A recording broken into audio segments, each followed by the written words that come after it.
Wicks. Are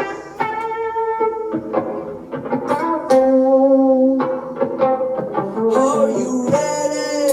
Are you ready to get your fix? Are you ready? Are you ready to get your fix?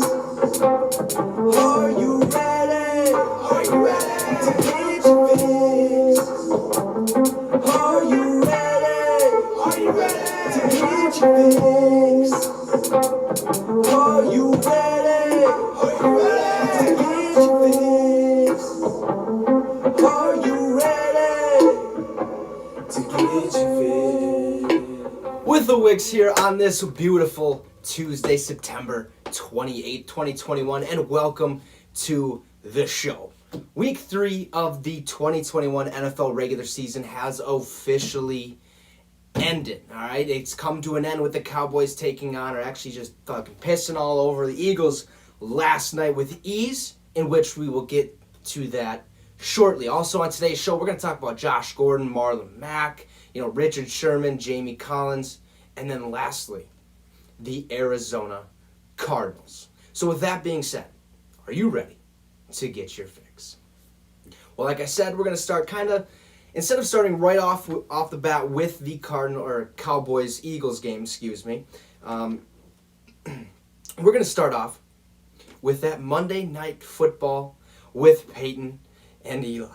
All right, now this has been going on since week 1. All right, it happened week 1, week 2, and week 3. We've seen major growth with this broadcast. Even there's been changes. So week 1, they were in the ESPN booth, each separate rooms, trying to see how it works, how the connection works. Is it going to, function correctly when they are in their basement, and how is that all going to, end up being or working out? And then you kind of go to week 2. Right, they're both finally in their basements. Things are all set up. I'm not sure if it's actually their basements. That's what they say. I mean, these guys are fucking, millionaires. They're probably just in a random room in one of their house or in their houses. So, but then they're in their, own rooms. They're starting to slow down. Peyton the first week was just, it was rough. He knows it. I'm assuming he has to go back and watch film on that. He just has to, because he was a lot better week 2. All right, and then you go to week 3. This is where they're starting to flourish a little bit. I'm liking it.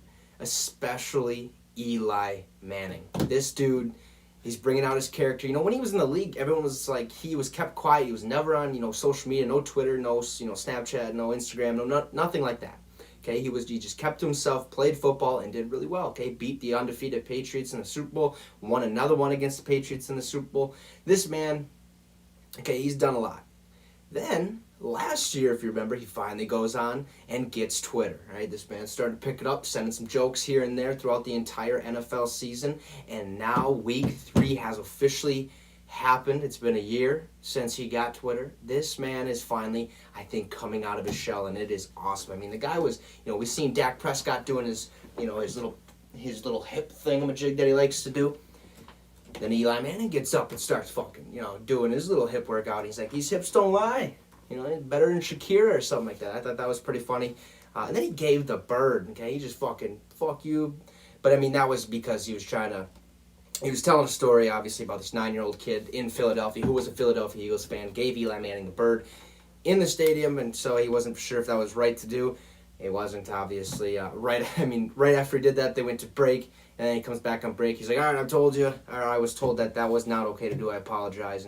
But it was good, all right? Eli Manning is looking like, he's just growing into this broadcasting role really, really nicely. So is Peyton, though. Okay, Peyton last night, I noticed he had, a little wire up to his ear, and I'm assuming that was probably for somebody, off script or off the scenes, kind of leading him in the right direction. Hey, slow down a little bit. Hey, you're getting off track. Let this guy speak. That was one thing about week 2 and week 3, or I guess week 1 and week 2 and week 3 was, there's a lot of, when they're talking, when they have a guest on, it's just kind of like, it's nitpicking. Like, I'll start talking, like, say if I had me and, Y4 or John, and then, Logan Baumgart, who is the owner of Full Chub. If we were all, talking here together, I start talking, then he starts talking, then he starts talking all at once, then we're all, like, pause, like, for a second. It's like, who's going to speak? There's a lot of that, and it's getting cleaned up a little bit. especially this week, was a lot better. The only time that really was, noticeable was when Nick Saban came on, but I think that is, that was bound to happen, obviously. What a great group of guests he had on, or that Peyton and Eli had on last night. They had, Nick Saban was one of them. Chris Long ended the show. Who else was there? There was, Matthew Stafford was on, and there was one more. I think, LeBron fucking James was on. And, that was the most interesting one, all right? I was like, LeBron James. Public figure, huge public figure. Everybody knows and loves him if you're not a Michael Jordan fan, I guess. But, you can still be a Michael Jordan fan because I am, and I still like LeBron. So he's just one of those guys that's very, very likable. And I was like, this is going to be interesting to see what he has to bring to the table. Well, they got into a conversation about that 2011 NBA lockout where they kind of just had to play on their own and, do exhibition games. And from what I know, and I remember this clear as day of many of you, contract from Jerry Jones and the Dallas Cowboys. A lot of people are like, I don't think that's true, blah, blah, blah. Well, last night, LeBron James, he was asked that question. He's like, that's 100% true. He's like, Jerry Jones offered me a contract, and so did Pete Carroll for the Seattle Seahawks, offered him a contract during that 2011 NBA lockout. That was very interesting to see because LeBron seriously considered signing, for that 1 year, and then all of a sudden, they got things back rolling in the NBA. He ends up signing a contract, and the rest is kind of history. And I think he made the right choice, but I think it would have been really interesting to see how well LeBron James actually, adapted to NFL life or adapted to playing in the NFL on a consistent basis. It would have been just fun to see. He probably wouldn't have been as big of a name, obviously. I think basketball is definitely his sport. He made the right decision in high school and all that, but that was huge to hear that because, it's just side of something. Like it's a story that a lot of people are like, no, that can't be real. Like, there's no way. It's probably just, social media blowing smoke at you. But it was actually real. And we never heard about the Seahawks side of that. All right, we never heard anything about the Seahawks. We only heard the Cowboys, and I think that was mainly because of Jerry Jones, how big figure he is. And, he has his own show or podcast and stuff, or radio show, excuse me. And I think that's the main reason why we only heard about the Cowboys. But that was kind of fun.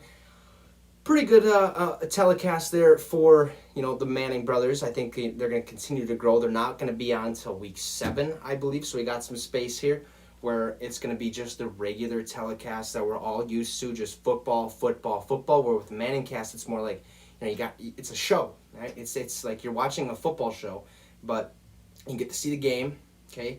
And then you get to hear Peyton and Eli talk a little bit with these guests, and it's like, all right, you want to focus more on the conversations because there's a lot of conversations that are really, intriguing. You want to kind of learn more and see what these guys are all about, and different experiences in the NFL and how they go about their business, and having them talk about plays. Even LeBron James was out there, analyzing plays, calling these plays, and saying going really in depth, and that's something I was, actually shocked about.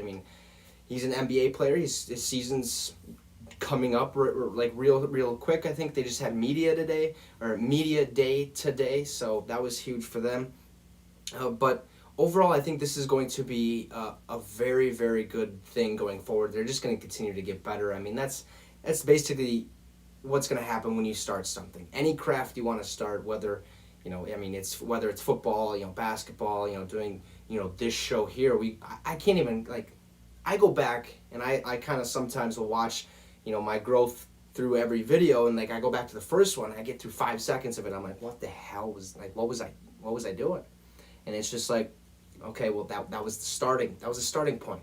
You can't just be fucking what I am now. Then it's just not gonna happen. It takes time. You got all those nerves, all those you gotta make sure you're right. You gotta figure out how to get your script, and all this stuff plays a factor. So you can't just be brilliant right away. Like I said, it just takes time, and you're going to see that growth as this continues to be a thing, especially since he's working with ESPN, or they're working with ESPN, excuse me, with a lot of smart people in that building or in that organization that are going to be able to help out Peyton and Eli to the best of their ability. And I think these first 3 weeks was a good test to see where they're at, what do they need to improve on, how should we go forward with this. And I think that's why they took this break till week 7, so they can figure out those little bumps and bruises that they got to kind of figure out a little bit. And once they get that, I think Week 7 is going to be incredible. I can't wait for it to happen again. It is nice, especially. It doesn't feel like you're watching football too much. It's more like you're just staying like focused more on the overall show, the overall production more or like if you're watching the regular one, you're football. Okay, that's what you're watching. You're watching football. You're hearing football. You are hearing the same shit with the Peyton and Eli cast, but there it's like you get experiences, you get stories, you get why they're doing this, what's going on. You get real life emotion. Whereas fans, like when we're at home watching games, we're always sitting there like for instance when fucking Greg Joseph decides to go out there and kick a field goal, all Vikings fans are like, please don't fucking miss this one. Please to God. That's what we kind of see from Peyton when Peyton's like, oh no. And then Eli's like, hey, put your arms down a little bit. You're getting a little sweaty. So I like this. I'm excited to see this continue to go. Yeah, we'll see where it goes from there. But let's get to that game. Okay, they covered the Eagles-Cowboys game last night, which was in Dallas. This was a big game, division game. This is going to kind of, this was a game that was really going to map out how the how they are going to finish in that NFC West division, I believe that is, or the East. Yeah, I think East, because the West is the Rams. Yeah, so the NFC East there. And look, the Cowboys absolutely just pissed all over the Eagles. Okay, beat them 41-21. They should have had more points. I mean, Dak Prescott was in. He broke the plane. I don't care what anybody has to say. You can clearly see that fucking ball. Okay, pretend this is the plane. Okay, he probably was, a little bit right there at one point, and he's kind of getting stood up, so then he just reaches out, and then a fumble. Like, it's not a fumble, okay? They didn't rule that. They ruled it. He was down at the inch marker, or inch line, and whatnot. Excuse me. I'm going to grab that. It wasn't a touchdown. I was like, the ball was clearly over the plane. Like, what's going on here? That's a touchdown. You gotta, I think a big thing this whole season is that the refereeing needs to get, just a wee bit better going throughout the season. But the Cowboys, they are looking really, really well. Dak Prescott, 21 of 26 with, 238 yards, 3 touchdowns. Then you go look at Zeke, who finally actually did something. First 2 weeks, couldn't run the ball. Just couldn't figure it out for whatever reason. But he comes back this week, 17 carries, 95 yards, and 2 tutties. Huge. All right, Dalton Schultz, the Cowboys tight end, played phenomenal ball. Better than CeeDee Lamb, better than Amari Cooper, better than Michael Gallup, better than Cedric Wilson, okay? This man had 6 catches, 80 yards, 2 touchdowns on 6 catches, okay? So 4 of those catches were not touchdowns, obviously, if you can do the math in your head a little bit. That's nuts. Then you go look at the Eagles side of things, and Jalen Hurts, he's a dog. Okay, he's a man out there. He's going to be a guy. All right, and he showed it last night. This guy is the real deal. Okay, 25 for 39, 326 passing yards, 2 touchdowns, 2 interceptions. That was kind of the the factor where it's like, well, you shouldn't have made that throw and stuff like that. But Trevon Diggs is just absolutely a freak of nature. This man's flying around, making plays. He has 3 interceptions on the year in 3 games. He is just lighting it up, and I guess he was a wide receiver before transitioning to a defensive back in college at Alabama with Nick Saban. We learned that when Nick was actually on. And that's probably, a main reason, or one of the main reasons that Trevon Diggs actually has really good ball skills and why he's getting these interceptions, and he's just always aware. And both him and his brother, Stephon Diggs, are really good, especially in the NFL, and they were in college and stuff like that. But Hurts, 326 yards, 2 tutties, 2 picks. He also was the leading rusher for Philadelphia with 35 rushing yards, where I believe Miles Sanders only had like 20 or something like that. So this was a big game, all right? Because the Eagles win, it's like, what are the Cowboys? Like, are the Cowboys going to do a repeat of what they did last year? Or, like, are they the real deal? What's kind of going on? We got to figure out their identity at that point. Like, the Eagles, they're playing some solid football if they win that game. It's like, all right, the Eagles might, be something. They might be somebody. Well, wasn't the case. Okay, Cowboys came out, just like I said, pissed all over the Eagles. Beat them 41-21 in it with ease. It literally, there was not one point in that game where you're thinking, all right, the Eagles probably will come back, win this game, except for maybe there was like 2 minutes going into half where it was still 20-7, but you think about it, okay? Eagles score right then and there. All right, it's 20-14. That game it's a 6-point game at that point. It's going to be a little tougher for the Cowboys to, I think, get that momentum coming out of half and, keep trucking along and win the game 41-21. But, that's just how the cookie crumbles. It's 41-21 at the end of the game. Proof is in the pudding. You guys lost. This is huge. Because after that win last night, I came to the conclusion that the Dallas Cowboys are going to win the division. Easily. Okay, they're going to the playoffs, whether you like it or not, and I can tell you that at week 3. At the end of week 3, at the beginning of week 4 here coming up on Thursday. But Dallas is going to win that division, and it won't be that tough. All right, I really honestly do believe that. I mean, you're looking at a Washington football team whose defense is in the last 2 or last 3 of every defensive category in the NFL. You're looking at a New York Giants team that just lost to the Atlanta Falcons, who are garbage as well. They're 0-3. Then you're looking at, the Philadelphia Eagles. They're playing some solid football here and there. They have the right things going. Jalen Hurts is balling out. But they just gotta figure some things out defensively. And they should be just fine. But at the same time, it's like, you're good, but you're not good enough because the Cowboys just beat you by 20 points on Monday Night Football. Primetime game, division game. You should win that. And Cowboys came out here and just hit it on the nuts. I think they are honestly 110%, going to win that division, okay? And at first, this division, before the season started, I was like, okay, this division might come down to the last 5 weeks of the NFL season because the Cowboys' last 5 games are the Washington football team, the Giants, the Washington football team, the Cardinals, and then the Eagles. So 4 out of their 5 are division games. You look at the Eagles' last 5, they have a bye. Washington football team, Giants, Washington football team, Cowboys. Okay? 4 out of their last 5, which one of them really won't count because it's a bye week, are division games. Washington football team, Cowboys, Eagles, Cowboys, Eagles, Giants. All 5 division games. Giants' last 5, Chargers, Cowboys, Eagles, Bears, Washington football team. So 3 out of their 5 are division games. This is where you were kind of thinking, oh, that division might not be sorted out until later in the year. Cowboys are 2-1, I believe. If I'm right, I don't believe they're an undefeated team at this point. But they're looking good. I mean, they should easily walk through their division, especially after beating the Eagles by 20 points. They got to go play Washington, who might give them some fits here. But like I said, that defense is last or second or third to last in every defensive category. The Giants, there's no way they're going to put up a fight. I'm sorry, but they have diddly squat. Absolutely nothing out on that field. So that's going to be a tough one. But I think we got to start looking at it as if we're going to see the Cowboys in the playoffs, plain and simple. That is my sight. We've found their identity. Their identity is a playoff team. Continue to play good football, win games, win your division games, get into the playoffs. You're going to win, you're going to win your divisions. So you're automatically going to be put in there as a 1 through 4 seed. It just depends on your record. The next step after that is to win week after week in the playoffs. Try to get to an NFC Championship game, which they haven't been to, I believe, in like 25, 26 years. So they got to figure it out. But I have them as a lock.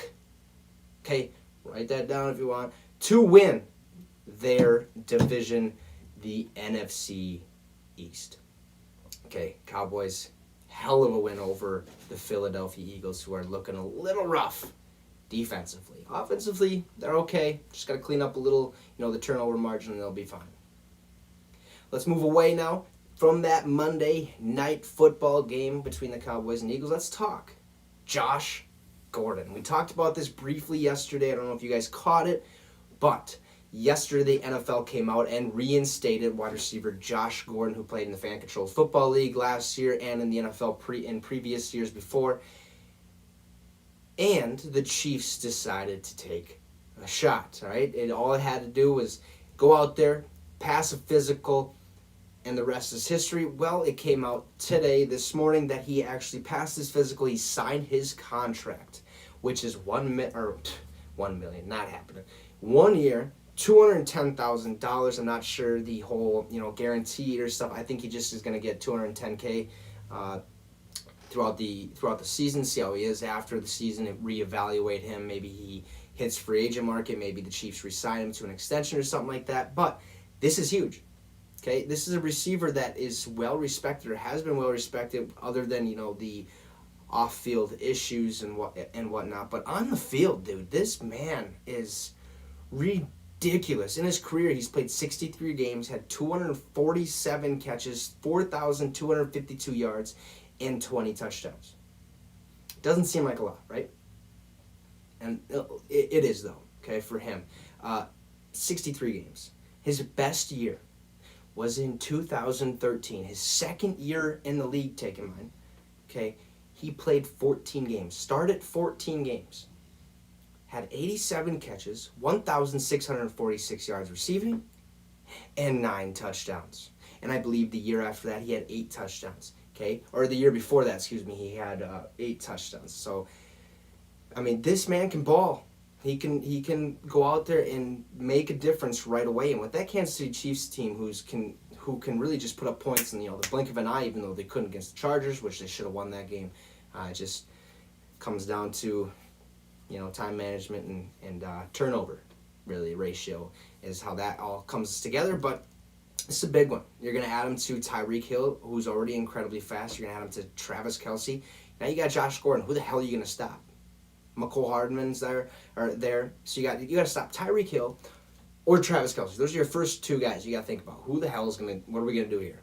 Right? Once you figure that out, now you got to go figure out McCole Hardman. What the hell are we going to do here? Okay. Then after that now you got to go Josh Gordon. Oh, what the hell are you going to do there? Okay, you figure it out. Then after that, you got to go figure out Clyde Edwards-Helaire. What are we going to do there? I mean, okay, we got it, all right. So, you add all these weapons. What is the defense going to do? They're literally going to have to play man-to-man, and if they play zone, they are going to get just fucking picked apart by a very, very good quarterback in Patrick Mahomes. It's going to happen. It's just plain and simple. The Kansas City Chiefs are still a lock to go to the Super Bowl this year. A lock to, I believe, win the Super Bowl this year. Okay, even after that Chargers loss. And the Chargers are looking like a really good team this year, so don't put them on the back burners. They're really, really solid, and I think we're going to see the Chargers start trending upwards throughout the year. But the Chiefs these guys are real. Okay, that defense, they play a little bit sharper here and there, and they will be awesome. They just added Josh Gordon, who's going to add just a little bit of firepower there to that offense, and we're going to really see some fireworks, I think, the entire year and the rest of the year for the Kansas City Chiefs. I think Patrick Mahomes is probably just giving some pumping his fist, just, yes, we finally, let's go. 0-2, or 1-2 to start the year. I needed something. Not familiar with my offensive line. They're really kind of new to me. But this is nice. I like it. Let's see what happens. I'm rolling with it. 1 year, $210K. Josh Gordon is now a Kansas City Chief. That is big news. On the other side of some news, we got the Colts and their running back, Marlon Mack, who actually have reached an agreement to seek a trade. This is big news because, if you remember last year, Marlon Mack, he did go out there, tear his Achilles, season-ending injury. So they had Jonathan Taylor come play a little bit, do his thing. They had Nyheim Hines come and do his thing, who eventually ended up getting a contract extension. And Marlon Mack is only on a 1-year deal. Okay, Jonathan Taylor, has taken over that starting role for the Indianapolis Colts. So Marlon Mack's like, all right, maybe I get the 2 spot. But with that recent contract extension of Nyheim Hines, it's kind of like, dude, I'm like, you're on a 1-year deal. We're not really gonna extend you because we haven't seen anything out of you right now or recently, game wise. Practice wise, yeah, maybe. But I don't think there's gonna be a chance where you're gonna get your playing time, and you deserve playing time because this man he balls out, dude. 2018, 10 games, 195 carries, 908 yards, 9 tutties. 2019, he had 12 games, 247 carries, 1,091 yards, and 8 touchdowns. And I think his rookie year, he only had 380 some rushing yards, like 4 or 5 touchdowns. It was only a handful. But you can see that massive jump each and every year. It's like he's going to be good. Okay, it's just that Achilles injury last year that really, put a halt to that. And I really do, give kudos, and am really happy that the Colts have agreed to, seek a trade for Marlon Mack, because there are, plenty of teams around the NFL that need running backs. New England Patriots just lost James White, which, thanks for that, really helped out the fantasy team there with 0.6 points.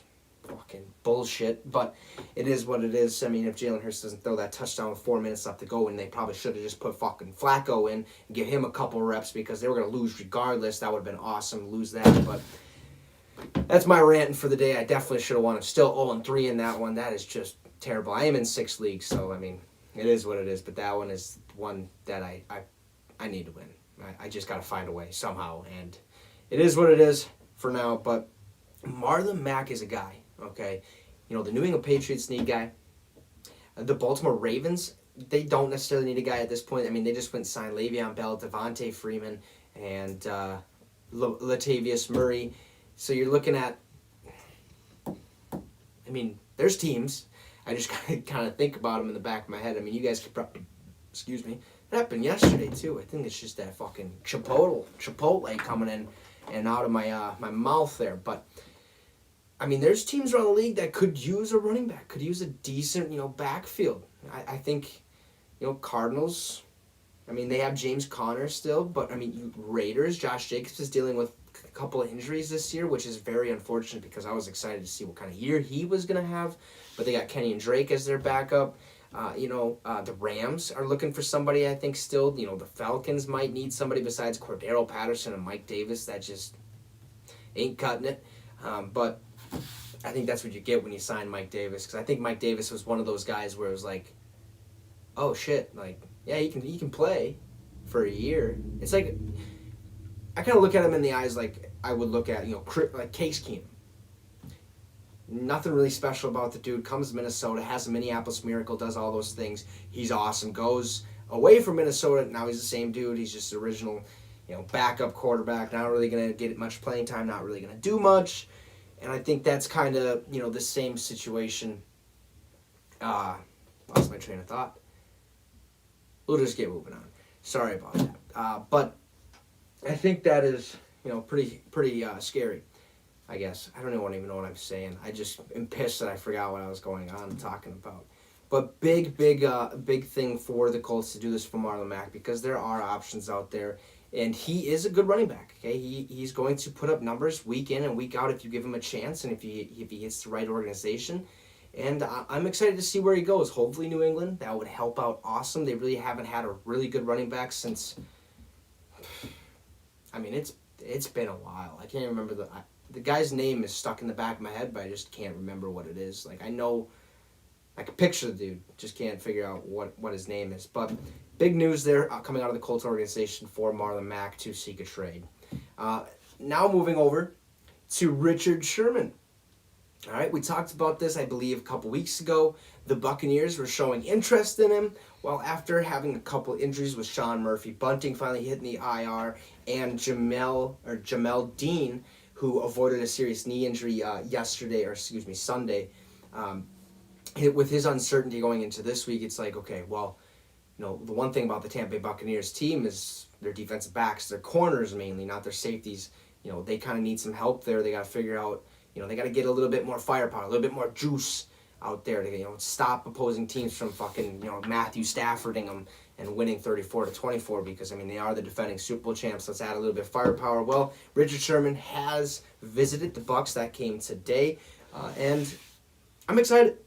Okay, I think he should definitely sign with the Tampa Bay Buccaneers. He's back down, I guess, according to Tom Pelissero, that he is back down to his Seattle playing weight of 195, so that means he's healthy, ready to roll. He has started therapy for his, charges a couple of months ago or whatever, when he decided to fucking, tackle that goddamn door or shoulder bunt that goddamn door from his fiance or whatever the hell it was at the time. I can't remember if there what it was, but I think it was. I'm not sure if he's married or not. I know he has a girlfriend. She was at her parents'. He tried fucking bulldozing that goddamn door down, and it looked like, I mean, it had to give, and I'm surprised it didn't fucking break. But big news. I'm not really sure what to expect of this. I do expect him to probably sign with the Tampa Bay Buccaneers. Take probably 1.5 weeks to get used to the system, and then bam, he's gonna come out and he's gonna play, and I think he's gonna play at least somewhat decently well. Last year, he only played 5 games for, I believe, the 49ers. So we'll see what he does this year. This is big news. All right, see what Tampa Bay has to offer. They play the Patriots this week. Excuse me, and we'll move forward. So after the Richard Sherman news, we're gonna look at another piece of information that I kind of talked about yesterday. Jamie Collins, or I think it was yesterday. The Lions have released inside linebacker Jamie Collins. They were seeking a trade for him, but after much deliberation, after watching Sunday and Monday slate of games with no obviously no injuries to linebacker position, they were hoping that somebody would really need more linebacker depth, and that just wasn't the case. So the Lions came out and they said, "Fuck it, we're not gonna waste our time. Release this dude. We can still afford him. He can sign with any team. Okay, immediately." As soon as he was released, he can go take a flight fucking and sign with a team instantly. Doesn't matter. Okay? He is still, though, fully guaranteed $8.8 million from Detroit. I believe it was like $3 million in salary or something like that. Or I can't remember the complete stat or statistician of that, but I know it is $8.8 million guaranteed from Detroit, which he will still get this entire season, so don't worry about that for Jamie Collins. But this is big. That's a linebacker on the market. There's probably teams around there looking for additional depth, maybe a starting role for him. I mean, he had a rookie replace him, so I don't know what that tells you right then and there. I think it kind of tells you that this guy might just be dog shit and might not fit any kind of role out there, but I think he's still decent enough to go sign on an NFL team, be a backup, maybe play a starting role here and there. But that's big news. Lions released Jamie Collins. He is now a free agent. Anyone can sign him at any time. Exciting news, especially for him. Especially if he signs with a team and gets even more money. That'll be huge for Jamie Collins. So lastly, let's get to this last piece of information with free agent Quinton Dunbar, who has been signed by the Arizona Cardinals. This is huge. Cardinals really are without any injuries. They're 3-0 to start the season. And yesterday, when I couldn't remember when the Vikings played week 2, it was the fucking Cardinals. I don't know why I couldn't think of that. I apologize for that little brain fart, but it is what it is. We just kind of mumble on. We talk about football all day, okay? Especially on the show. I mean, literally all day is just football for me every single day. 365. I mean, it's 24/7. It's crazy. But they have signed him. This man is going to add a lot of firepower, I believe, for the Arizona Cardinals, who are on a roll, man. I mean, Kyler Murray's playing incredibly well, looking like he's playing Madden, or he's like actually a video game character going out there doing what he can. And that defense, Chandler Jones, J.J. Watt, Byron Murphy Jr., Budda Baker, Isaiah Simmons. I mean, this defense is just only going to get better with the addition of Quinton Dunbar. This is a huge signing, I think, especially going 3-0. They're looking to boost that, try to, get a team together that's good enough to hopefully, try to win against the Rams.